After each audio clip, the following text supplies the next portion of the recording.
Dans l'actualité ce soir, le président du Faso à l'investiture du président ivoirien Alassane Ouattara, le président ivoirien réélu pour un troisième mandat qui a prêté serment ce lundi à Abidjan pour servir la Côte d'Ivoire. De nombreux chefs d'État de la sous-région ont également fait le déplacement d'Abidjan. Dans quelques instants, le temps fort de cette cérémonie. Et dans ce journal, c'est fini pour les activités du projet Improving Malaria Care, destiné à lutter contre le paludisme chez la femme enceinte et chez les enfants de moins de 5 ans. Durant ces années d'exécution, le projet est arrivé à améliorer la prévention du paludisme tout en insistant sur les interventions de diagnostic et de traitement, comme vous le verrez dans cette édition. Et dans cette édition à Boussouma, dans le centre-nord, la fête du dimanche, c'est-à-dire le roi, mobilise les sujets. C'est la fête importante, une fête coutumière qui marque la fin des récoltes dans le royaume. Désormais, après cette fête, l'occasion est donnée au roi d'autoriser coutumièrement la consommation de la nouvelle récolte. Ce sont là les titres du 20h. Bonjour, bonsoir et ravi de vous retrouver. Investiture du président Alassane Ouattara, réélu le 31 octobre dernier pour un troisième mandat. Le président ivoirien a été officiellement investi ce 14 décembre à Abidjan. Il a prêté serment devant la Cour constitutionnelle ivoirienne. À sa prise officielle de fonction, Alassane Ouattara prône la cohésion sociale et appelle à l'union sacrée des fils et filles de la Côte d'Ivoire pour un développement de la nation. Étaient présentes à cette investiture plusieurs personnalités nationales et étrangères, dont 13 chefs d'État africains. Le président du Faso, comme je le disais en titre, était de la partie. Nous reviendrons sur cette cérémonie d'investiture dans nos prochaines éditions avec notre envoyé spécial à Abidjan. Autre actualité dans ce journal pour la promotion du tourisme dans l'espace CEDEAO. Il faut rétablir la confiance entre acteurs du privé et ceux du public, surtout dans un contexte de crise sanitaire avec le Covid-19. Des experts sont à Ouagadougou pour réfléchir donc sur le tourisme intra-régional qui respecte les valeurs culturelles dans nos sociétés. Explication, Moussa Ouedraogo, Boukari Ouedraogo. Le secteur du tourisme paye un lourd tribut de la maladie à coronavirus. Fermeture des frontières, réduction des mobilités, autant de mesures qui ont fini par asphyxier le tourisme dans l'espace CEDEAO. Face à la persistance de la maladie, les acteurs du secteur sont montés au créneau. Objectif, penser une stratégie de relance du tourisme communautaire. La CEDEAO, ça fait 380 millions de personnes. Si nous développons le tourisme intra-communautaire, nous n'aurons plus besoin de regarder les personnes qui nous viennent de l'étranger. Il est donc important que les populations de l'espace CEDEAO prennent, j'allais dire, prétexte de cette pandémie pour voyager à l'intérieur de l'espace en vue de permettre à notre secteur touristique, qui est un maillon essentiel de l'économie. Faire de la zone CEDEAO une destination privilégiée en matière de tourisme, c'est le fil conducteur qui doit diriger les travaux de ces experts venus de plusieurs pays. En nous organisant mieux, en regardant les différentes pistes que nous pouvons ensemble mettre en place, nous sommes sûrs que nous allons certainement pouvoir réussir à sortir de ce piège et à développer ce tourisme. Il est donc attendu à l'issue de ces travaux une reprise rapide des activités touristiques qui est la 5e ressource d'exportation dans la zone CEDEAO. De son côté, le ministère en charge des droits humains et de la promotion civique a entrepris de former des femmes issues des associations féminines dans la région du Sahel. L'objectif étant de les amener à être des Amazones de la culture et de la paix, mais aussi de la culture de la tolérance pour mieux vivre ensemble. Elles sont pour la plupart des leaders d'associations. Et que feront-elles à l'issue de cette formation? On en parle avec Lazare Sanou sur place à Dori. La contribution de la femme dans la promotion de la paix, de la tolérance, pour la préservation de la paix est plus que jamais attendue. Pour y parvenir, le choix porté sur la gente féminine revêt tout son sens. C'est de voir dans quelle mesure, à travers les actions d'éducation qu'elle mène au quotidien, elles peuvent davantage mettre l'accent sur les valeurs de tolérance et de paix, qui ne sont pas des valeurs innées et qui nécessitent un travail constant. Les bénéficiaires, elles, sont conscientes du rôle qu'elles doivent jouer pour restaurer la culture de la paix et la tolérance. Il nous fallait ça, cette formation de tolérance et de paix. Nous en avons vraiment besoin. Donc merci au ministère des Droits humains et nous comptons sur eux pour avoir encore d'autres formations, d'autres afin vraiment que d'autres femmes encore puissent participer pour que ça ne se limite pas à nous seulement, afin que l'information vraiment soit vulgarisée. Déjà, elles ont pris l'engagement de restituer les conclusions de cette formation à leurs sœurs afin que l'objectif escompté soit atteint. Contribuer à la gestion de l'immigration et des frontières tout en respectant les droits des migrants, l'OIM, l'Organisation internationale pour les migrations, appuie la police nationale du Burkina Faso pour la formation de ces hommes de terrain. Le but étant d'allier sécurisation et la gestion humanitaire. Le projet existe depuis un moment, mais l'insécurité et la maladie à coronavirus sont venus compliquer les choses. Il faut donc actualiser les modules de formation pour se conformer au nouveau contexte. D'où la tenue d'une session de formation le week-end dernier à Manga dans le centre-sud. Je vous propose ici des images de Fabrice Nevier et le compte-rendu de l'ouverture des travaux. Allier les exigences sécuritaires au respect des droits humains et des droits des migrants, la police nationale forme ses hommes. La dégradation sécuritaire ajoute au contexte les difficultés qui amènent une lecture des modules de formation.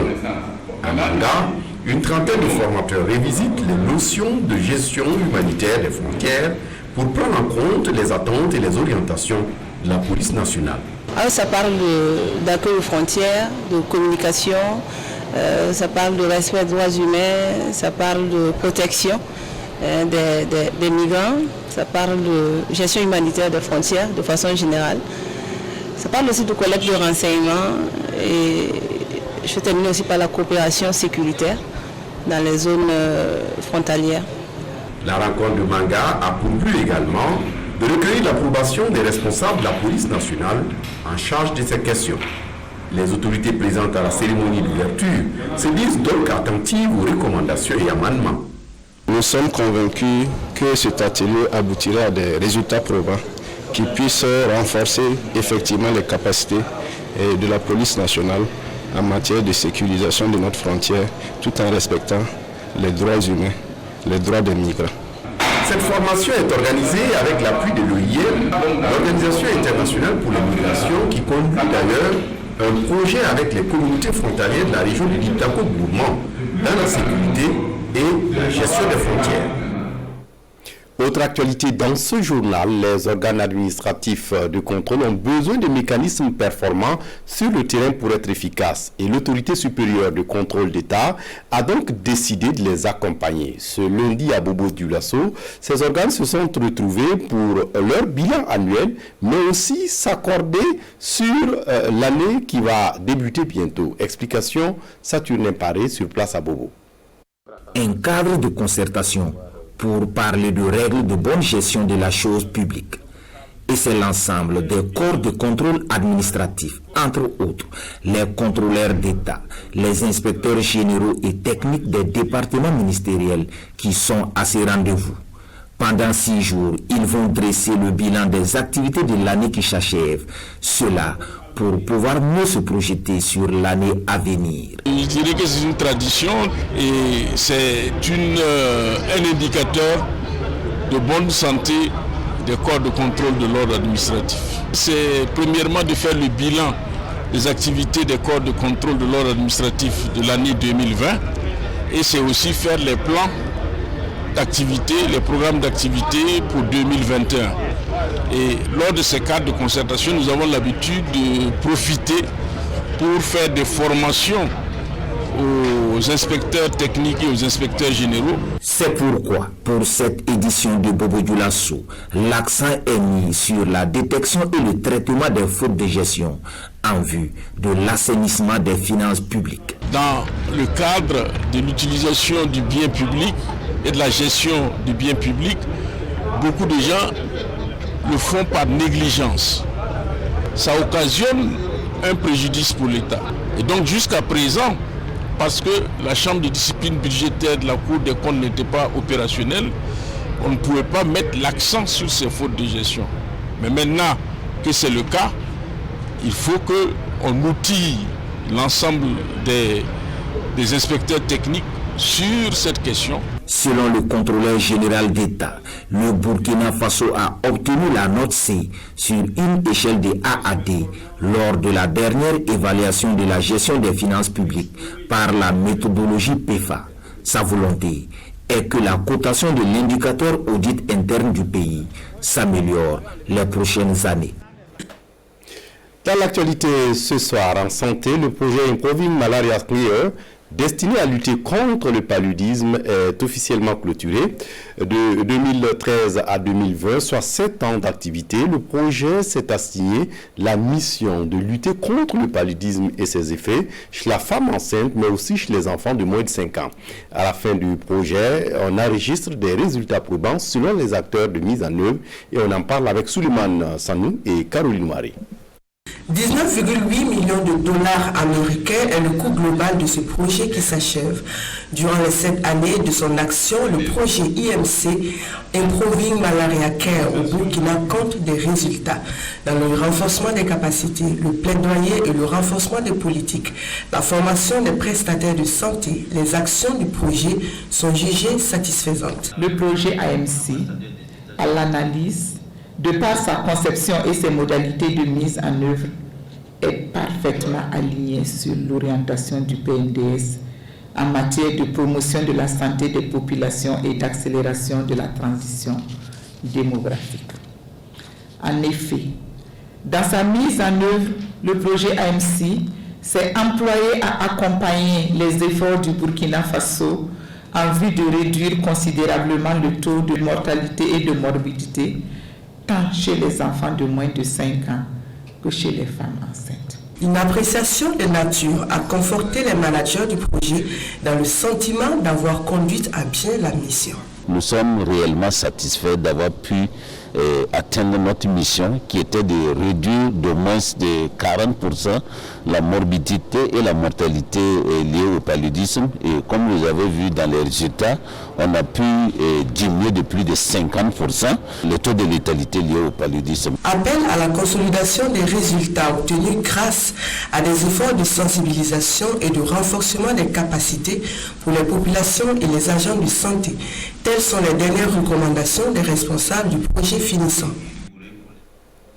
Un dispensaire pour le village de Pousguin dans la commune de Boudri, un CSPS qui vient augmenter l'offre en infrastructure sanitaire dans cette partie du Burkina. C'est l'association pour le développement de Pousguin qui est à l'origine du projet. Son coût est le film de la cérémonie d'inauguration avec Adama Guiti et Aimé Solange Guigma. Cette infrastructure sanitaire, 65e du genre dans le district sanitaire de Zorgo, est un rêve devenu réalité pour les habitants de Pousguin dans la commune rurale de Poudri. Une réalisation obtenue au terme d'un long chemin par l'association pour le développement de Pousguin. Nous avons commencé la lutte depuis 10 ans. Et nous avons, avec le maire de la commune de Poudri, nous avons essayé de chercher des ONG, notamment des partenaires financiers. Ça traînait jusqu'en novembre 2014 avec les différents événements. Mais nous n'avons pas lâché, surtout avec en tout cas l'assistance des filles et fils de ce village avec le maire. Nous avons continué et sur vraiment l'initiative du maire, nous avons ensemble contacté la mine et qui a bien voulu vraiment marquer son apport pour le financement. Aujourd'hui, nous sommes fiers parce que c'est un combat qui a abouti. Toutes les reconnaissances des populations de cette localité sont adressées à la SOMISA, la société minière de Sambravo, qui a cru en ce projet. Cette société minière, établie dans cette partie du Burkina depuis 2017, entend par ce geste de 65 426 000 francs CFA soutenir le développement durable dans sa zone d'intervention. On a commencé l'exploration dans la zone en 2014 et on a quand même eu pas mal d'échanges avec les locaux. Il y a eu pas mal de discussions aussi qui se sont faites à tous les niveaux et du fait que nous savions que la mine était viable en 2017, nous avons quand même pris les avants et décidé d'aider au plus possible les populations riveraines. Je pense que la mine, en tout cas dans leur planning, en tout cas prévoit, en tout cas équiper en tout cas ce centre de santé. Il est de notre rôle en tout cas en tant que représentant de l'État de jouer notre partition en tout cas pour l'affectation en tout cas du personnel requis pour le fonctionnement de ces espèces et ça sera fait. Composé d'un dispensaire, d'une maternité, d'un dépôt pharmaceutique et de logement, cette formation sanitaire doit couvrir une population de 2518 habitants. Et peut-être que dans ce centre de santé et bien d'autres, on pourrait allier phytomédicaments et pharmacologie moderne, une discipline qui tente d'ailleurs de concilier l'usage des plantes médicinales, la médecine traditionnelle, la pharmacopée à des fins thérapeutiques, curatives, préventives ou diagnostiques. C'est bien l'ethnopharmacologie. Et les spécialistes du domaine sont à Ouagadougou depuis ce matin pour une formation. On fait le point avec Salif Belem et Sekou Zongo.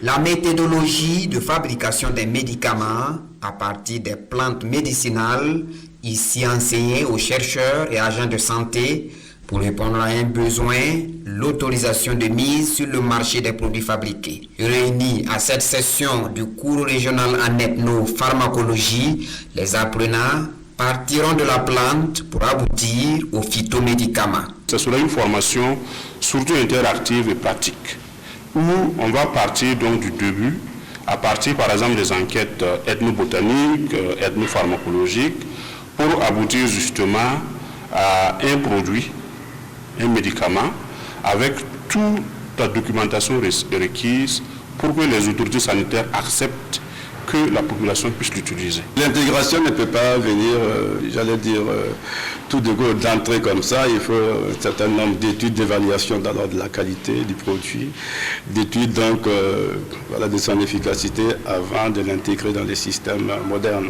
Aboutir à un médicament traditionnel amélioré à travers une méthodologie scientifique, c'est le défi de cette deuxième session du cours régional en ethnopharmacologie. Une formation qui réunit des chercheurs du Bénin, du Congo, du Togo et du Burkina Faso. L'organisation chrétienne de secours et de développement, en abrégé CREDO, a procédé ce 2 décembre à Dori au lancement des activités entrant dans le cadre d'une campagne de sensibilisation sur les 16 jours d'activisme 2020. Et donc, durant cette campagne, l'ONG entendait œuvrer pour l'élimination des formes de violence basées sur le genre. Lazare Sanou, sur place à Dori. C'est ainsi parti pour la campagne de sensibilisation sur les 16 jours d'activisme ici au Sahel. Les violences basées sur le genre sont une réalité et l'organisation chrétienne de secours et de développement CREDO travaille à changer la donne. Pour ce qui est des statistiques au plan national, nous nous rendons compte que 10% des femmes sont mariées avant 15 ans et au-delà de ça, on a 52% des femmes qui sont mariées avant l'âge de 18 ans. Donc les 16 jours d'activisme, c'est vraiment très important, non seulement pour le monde entier, mais aussi pour le Burkina Faso. Absolument, vous pouvez toujours, le gouvernement du Burkina et le gouvernement même au monde entier pourront compter sur le HCR dans son mandat de protection pour l'accompagnement dans cette lutte contre les violences faites aux femmes. Toutes les classes d'âge et couches sociales se sont mobilisées pour l'élimination de la violence à l'égard des femmes. Nous avons vu plus d'une centaine de personnes qui ont participé à l'ouverture, parmi lesquelles il y a des leaders communautaires, des jeunes, des personnes âgées, que ce soit du côté de nos réfugiés, des populations autres que des déplacés internes.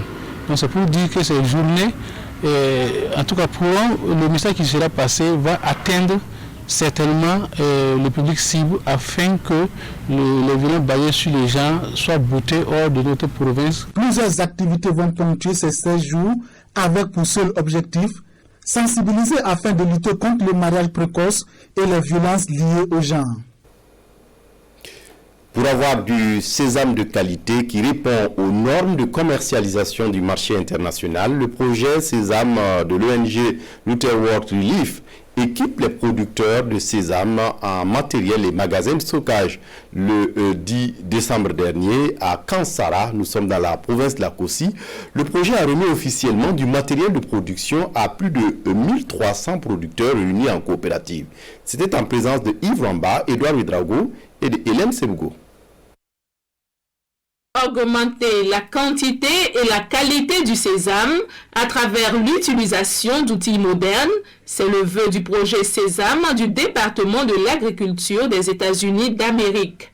Sur le terrain, il remet du matériel agricole et un magasin de stockage à plus de 1300 producteurs de la région de la boucle du Moun. Si toutefois le sésame présenté à la coopérative ne répondait pas aux normes national comme international, ce sésame est rejeté pour être tamisé et calculé. Et sur le pot on ait un sésame dont le taux de propriété va au-delà de 96 à 97%. Si c'est à moins de ça, ce sésame est rejeté pour encore retravailler avant de pouvoir être stocké au niveau de l'aire de collecte ou du magasin. Pour les bénéficiaires, cette dotation d'environ 60 millions de francs CFA va leur permettre de répondre aux normes de commercialisation exigées sur le marché international. Ça vaut 5 ans que nous sommes dans la recherche avec nos membres qui sont dans la province de la Kossi pour avoir quelqu'un qui va nous aider pour développer nos activités comme la production du sésame dans la province de la Kossi. Donc, Dieu merci, on a eu un partenaire, projet Sésame LUE, qui est là, qui nous accompagne. Les coopératives bénéficiaires de ces équipements ont produit au cours de la campagne précédente plus de 8000 tonnes de sésame. Elles attendent pour la prochaine campagne agricole plus de 12 000 tonnes de cette spéculation. Dans le centre-est, l'ONG Ricolto travaille avec les producteurs de riz à adopter des pratiques agricoles durables et développer leurs organisations agricoles. Avec l'appui de partenaires locaux et internationaux, l'ONG a conduit un projet de 2 ans pour aider à augmenter les rendements. La semaine dernière, l'ONG a réuni les acteurs de mise en œuvre pour un bilan. À quoi a-t-elle servi? On en parle avec Tanga Robert Kafando. Producteurs, transformateurs et acteurs de commercialisation du riz réfléchissent sur les difficultés rencontrées par la filière au Burkina. C'est ici, à cet atelier, à Tinkodogo. Quand nous prenons depuis 2011 à nos jours, nous avons vu une nette évolution grâce à cette concertation. Ça nous permet de voir comment il faut traiter alors la qualité, la production du riz d'abord, la transformation, et surtout comment il faut envisager et échanger avec les institutions financières. Donc, du coup, nous voyons qu'aujourd'hui, ce qu'on nous reprochait la même de la qualité du riz, aujourd'hui n'est plus ça. La filière riz est soutenue par l'ONG Ricolto, dont l'objectif est de contribuer à l'amélioration des revenus de 20 000 petits producteurs dans la région du centre-est. La rencontre de Tinkodogo aurait également permis de faire des recommandations afin de booster la production dans la région. Nous avons estimé que pour mieux intervenir, il faut dans un premier temps utiliser les relais communautaires qui ont un certain niveau, qui peuvent, n'est-ce pas, expliquer et sensibiliser, n'est-ce pas, les autres producteurs de la zone, ou disons les autres acteurs de la zone. Nous pouvons également utiliser le réseau d'appui conseil du ministère de l'Agriculture. Nous avons également pensé à l'utilisation de la vulgarisation, qui est également un moyen de toucher le maximum de producteurs au niveau de la zone, parce que nous faisons la promotion des bonnes pratiques agricoles et on pense que les médias peuvent constituer effectivement ce canal-là pour que nous puissions atteindre beaucoup plus de producteurs. L'appui du projet prend fin en 2021 et aura permis à terme de créer des centaines d'emplois et de connecter une dizaine de prestataires de services à des organisations de producteurs. Je le disais en titre, à Boussouma, dans le centre-nord, la fête traditionnelle du dimanche, c'est-à-dire le roi appelé Narkitwaga, a été célébrée ce dimanche 13 décembre. C'est en quelque sorte la fête des récoltes et cette fête marque la fin de la saison des pluies et le début d'une nouvelle année coutumière. C'est aussi des moments de réjouissance populaire et communion entre les fils et filles du royaume de Boussouma. Cette cérémonie a vu également la présence des autorités régionales, politiques et religieuses. On fait le point avec Amado Ouedraogo et Jacques Ouedraogo sur place à Kaya. Renouvellement d'allégeance des chefs des cantons au dimanche de Boussouma, des jouissances populaires et des repas communautaires sont les moments forts de cette fête traditionnelle appelée Napkitwaga. Cette cérémonie marque le début d'une nouvelle année et les récoltes sont désormais susceptibles à la consommation après une saison de pluie sans incident. Les traditions se sont bien passées, les mânes et les ancêtres ont reçu les offrandes et on pense que toutes les récoltes sont vouées à la consommation. On peut consommer les récoltes sans problème, donc c'est une fête, c'est une jouissance populaire. Vous allez constater au marché, dans les yards et ici, c'est de la jouissance. Filles et fils du royaume de Boussouma, autorités régionales, politiques et religieuses, tous ont répondu présents à l'appel du Naba Sigri. Une présence qui contribue à renforcer la cohésion sociale et le vivre ensemble au Burkina Faso. Je suis natif de Salman Tenga, donc je suis un sujet du Dima. Donc à ce titre, je pouvais venir ici et je suis venu et j'ai tenu à manifester au Dima, à son Solom, à mes frères et sœurs de la région, que nous sommes tous un et nous devons collaborer pour le bien du peuple. Au-delà des distinctions religieuses, ethniques, nous sommes les grains d'un même et seul panier et nous devons être solidaires et vivre en frères et sœurs. Il a eu l'amabilité de nous inviter, nous sommes venus pour lui souhaiter un long règne et que Dieu continue de l'accompagner dans la mission que ses parents, ses grands-parents lui ont légué. Dans son message, le Dima de Boussouma a souhaité le retour de la paix au Burkina Faso. Naba Sigri invite en effet tous les Burkinabés à une synergie d'action pour faire face au terrorisme et au Covid-19, deux mots qui troublent actuellement la quiétude du peuple burkinabé. En photographie, le Centre photographique de Ouagadougou, CPO, tient depuis ce lundi une formation au profit des photographes et artistes peintres. Selon le directeur du centre, Warren Saré, la rencontre de Ouagadougou est un rendez-vous d'échange d'expériences, mais aussi pour améliorer le métier. Ali Doubadini, Amadine Lalsaga. Ils sont amateurs, professionnels et partagent la même passion. Immortaliser les événements à travers des clichés. Leur métier, la photographie.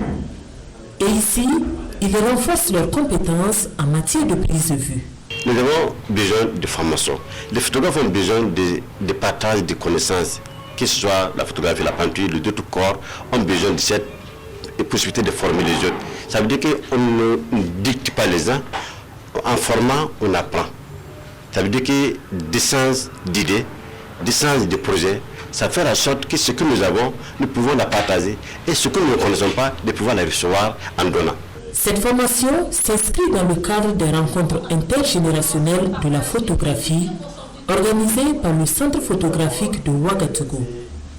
Le CEPO qui se donne pour ambition la formation des photographes à travers un partage d'expériences. C'est à partir en réalité des photos que vous ramenez l'ensemble des formés, que tous ensemble on échangera sur ces photos. Et à partir de là on amènera de la technique, que chacun reparte avec en tête un projet photographique et qu'on puisse peut-être, pourquoi pas, avoir un projet avec ce projet photographique-là de l'ensemble du groupe. Les rencontres intergénérationnelles de la photographie sont à leur 3e édition.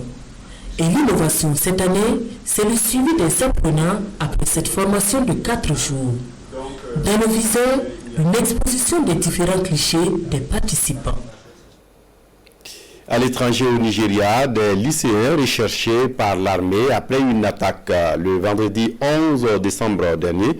Des hommes armés ont attaqué le lycée pour garçons de Kankara, une ville située au nord-ouest du pays. Les autorités n'ont pour l'heure pas réussi à déterminer le nombre exact de lycéens portés disparus. Le Nigeria est sous le choc après une nouvelle attaque contre un établissement scolaire. Vendredi 11 décembre, des hommes armés ont tiré sur ce lycée pour garçons de Kankara, une ville située au nord-ouest du pays. Pris dans une fusillade entre assaillants et forces de l'ordre, des centaines d'élèves auraient pris la fuite dans la forêt environnante et une partie d'entre eux aurait été enlevée. Les autorités n'ont pour l'heure pas réussi à déterminer le nombre exact de lycéens portés disparus. Ces derniers sont activement recherchés par l'armée selon le gouverneur de la région. Le président nigérian Muhammadu Buhari a condamné samedi l'attaque et a promis de renforcer la sécurité dans les écoles. Les attaques de ce genre ne sont pas inhabituelles au Nigeria, notamment dans les zones rurales du centre et du nord du pays. Des bandes armées, parfois fortes de plusieurs centaines de membres, y sèment la terreur, pratiquant le vol de bétail et les enlèvements contre rançon. C'est tout pour cette édition. Merci de votre attention. Très bonne suite de programmes sur la RTB. Au revoir.